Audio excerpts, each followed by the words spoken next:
Today my talk is on electronically reconfigurable complex-oxide heterostructure freestanding membranes.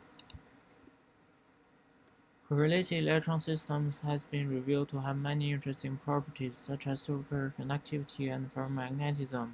Nanoelectronics help us to design quantum devices, leading us to investigate quantum simulation, quantum transport, and quantum sensing. Oxide heterostructures can serve as a platform for both of these two aspects. In our group, we are interested in LU-STO heterostructure.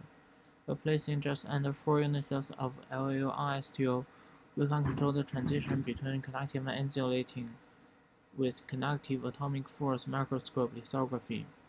In order to perform transport measurement, we deposit gold titanium electrodes to make contact with the interface. Then we use conductive AFM to pattern our devices.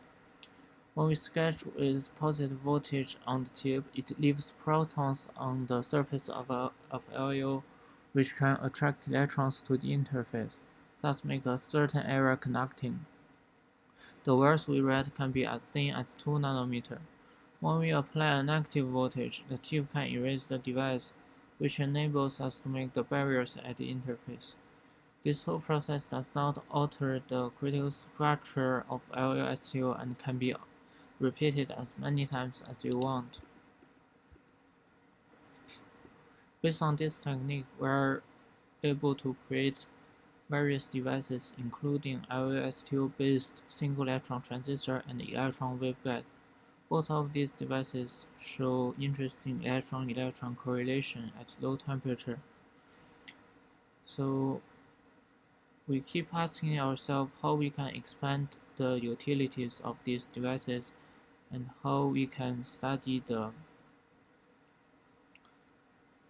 intrinsic physics of LU-STO2 electron gas more effectively. One step is to integrate LU-STO with other materials, for example, flexible materials to achieve flexible nanoelectronics and to study the strain effect on the LU-STO electron gas. And we can also integrate with ferromagnets and other superconductors to study the proximity effect. And we can also use the LU-STO nanowires. We can also use the nanowires we read to serve as plunge and barrier gates to define and control silicon quantum bits. So how to integrate how can we put LU-STO on other materials? A direct approach would be to grow it directly on the target substrate, but this would have strict requirement on the crystal structure on the lattice constants of the substrate. So the other approach is to use the chemical release method, where we sandwich a sacrificial layer between the film and the substrate, and then selectively etch the sacrificial layer away to release the membrane. And there are already reports of single layer of monolayer STO membrane growth and transfer, and the STO membrane achieved with this method has their morphology and electrical properties preserved. So inspired by this method, we use a similar way to achieve LU-STO membrane.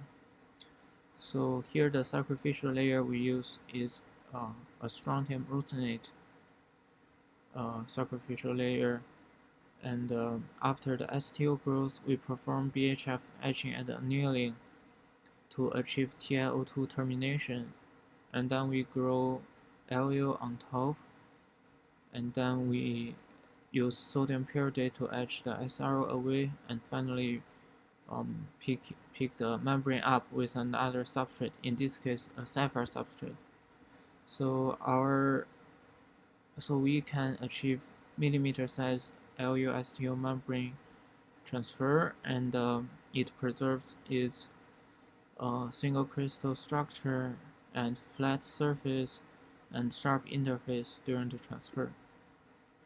And then we deposit electrodes to make contact with the membrane interface. So the membrane itself is intrinsically insulating, and this is the setup of how we perform conductive AFM lithography. First, the tip rests these four triangular areas with positive voltage, which serve as an extension of these gold titanium electrodes.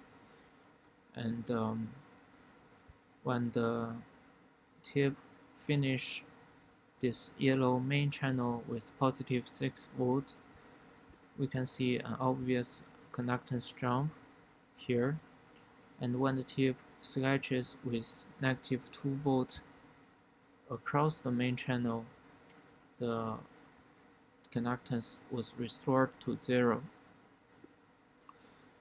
By fitting the conductance drop with this function, we can get that the nanowires we created at the LASTO membrane interface is around 20 nanometer wide, and the sheet resistance of the nanowire ranges at several kilo ohms, which is very close to the nanowire we create at bulk LASTO interface, which means the membrane performs almost the same as the bulk LASTO.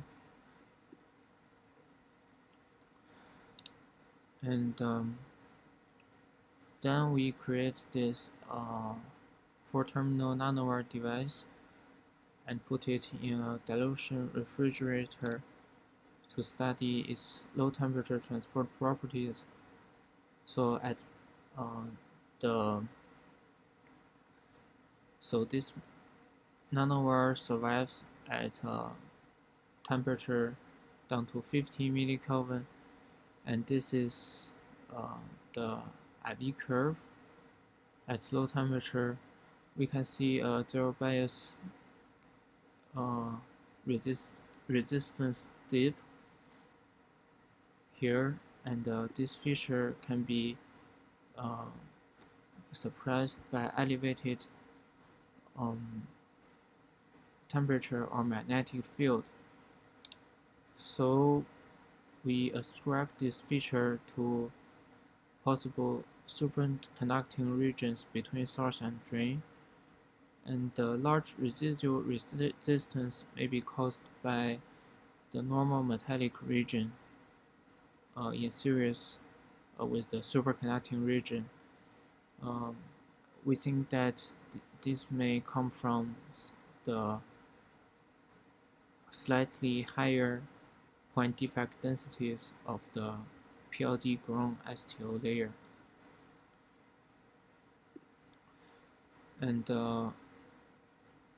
from these IV measurements, we are able to extract the critical current, which is around 5 nanoamp, and the upper critical field is around 0.1 Tesla, and the critical temperature is around 0.2 Kelvin.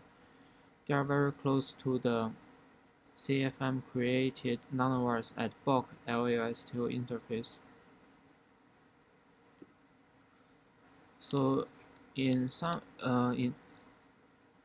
to sum up, by using the SRO sacrificial layer, we are able to grow and transfer the LASTO membrane, and just like bulk LASTO, the metal to insulator transition can be tuned locally with conductive AFM lithography, and our nanowire is able to survive at low temperature and show possible superconducting behavior. And for the future directions, we plan to integrate or membranes with other materials such as flexible material, silicon-based architectures, or other low-dimensional materials. Thanks.